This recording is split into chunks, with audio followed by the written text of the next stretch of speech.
আজ আপনাদের জানাবো 2026-এ সিংহ রাশির ভাগ্য কেমন যাবে। নমস্কার ভক্তগণ, মহামন্ত্রম চ্যানেলে আপনাদের সবাইকে স্বাগতম। আপনারা দেখছেন মহামন্ত্রম চ্যানেল। এই চ্যানেলে প্রধানত বিভিন্ন দেবদেবীর তত্ত্বকথা, পুজো আজা, ভগবত দর্শন এবং জ্যোতিষ কথা নিয়ে আলোচনা হয়ে থাকে।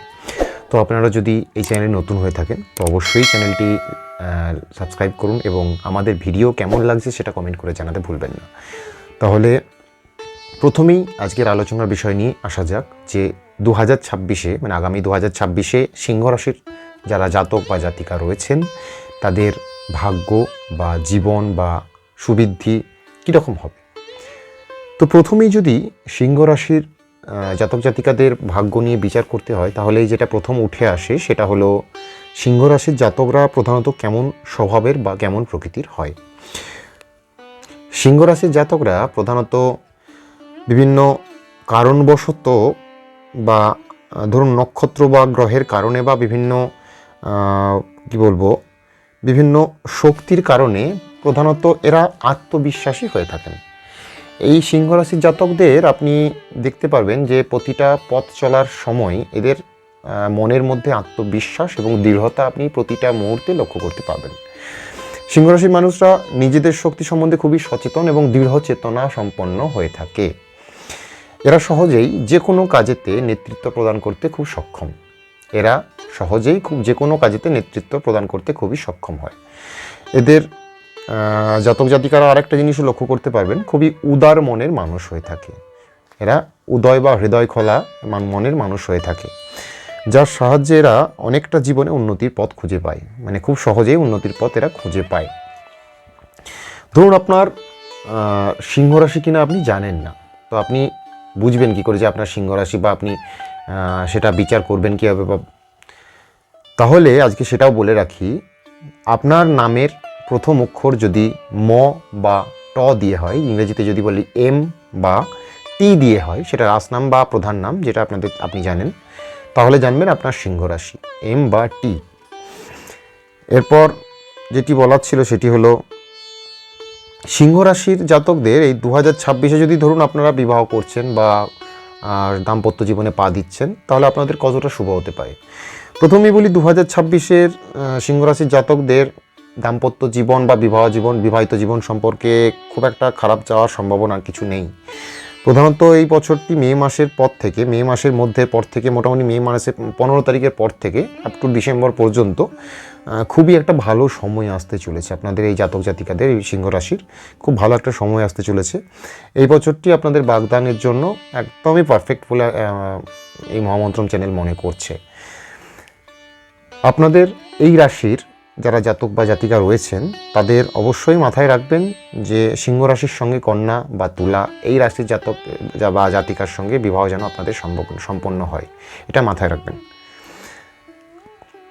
আর একটা জিনিস না আলোচনা করলেই নয়, সিংহ রাশির শুভ নাম সংখ্যা মানে শুভ লাকি নাম্বার কত কী 1, 5 ও 9। 1, 5 ও 9 এই নাম্বার তিনটি হলো সিংহ রাশির জন্য জাতক জাতিকাদের জন্য শুভ নাম্বার বা লাকি নাম্বার। সিংহ রাশির জন্য সবথেকে লাকি রং বা শুভ রং কি? সিংহ রাশির জন্য সবথেকে শুভ রং হলো কমলা। এই কমলা রং এদের আত্মবিশ্বাস, শক্তি ও আশাবাদের প্রতীক। কমলা রং এছাড়াও সোনালি লাল ও বেগুনি, আরেকটি রয়েছে হলুদ। এই চারটি রঙও এদের শক্তি, ইতিবাচকতা ও সৃজনশীলতার প্রতীক। এই চারটি রঙও খুব ভালো, কিন্তু প্রধান কিন্তু আপনার যেটা বলেছিলাম কমলা। ঠিক আছে, এই রঙগুলি আপনারা পরিধান করুন শুভ ফল পাওয়ার জন্য সিংহ রাশির জাতক যারা রয়েছেন। শুভ রত্ন নিয়ে যদি বলা হয়, শুভ রত্ন হলো প্রধানত একটি রত্নই সিংহ রাশির জাতকদের জন্য শুভ, সেটি হলো রুবি। রুবি হলো এমন একটি পাথর, তার উজ্জ্বল লাল রং সবথেকে তাকে সৌন্দর্য প্রদান করে থাকে। এই রুবি হলো সিংহ রাশির জাতকদের জন্য সবথেকে শুভ একটি রং। শুভ ধাতু হলো সোনা। এই সোনা এদের আত্মবিশ্বাসের ও ক্ষমতাকে বৃদ্ধি করে। এই সোনা এমন একটা ধাতু সিংহ রাশির জন্য এদের আত্মবিশ্বাসকে অনেকটা বৃদ্ধি করতে সাহায্য করে। তবে পিতলকে বা তামাকেও শুভ বলে মনে করা হয়, যেহেতু পিতল ও তামা সূর্যের সঙ্গে সম্পর্কিত, কারণ সূর্য হলো সিংহ রাশির ইষ্ট দেবতা, তাই সিংহ রাশির এত ক্ষমতা সূর্যের জন্যই। তাই সোনা ও পিতল ও তামাকে সোনার সঙ্গেই শুভ বলে ধরা হয়, প্রধানত কিন্তু সোনা। এরপর বললাম আগেই যে সূর্য ইষ্ট দেবতা, এই সূর্যদেব এনাকে প্রতিটা সময়, প্রতিটা মিনিট, প্রতিটা ঘন্টা এই সিংহরাশি জাতকদের একটু মানে ভাগ্য তো গড়ে তোলার জন্য প্রোটেক্ট করেন।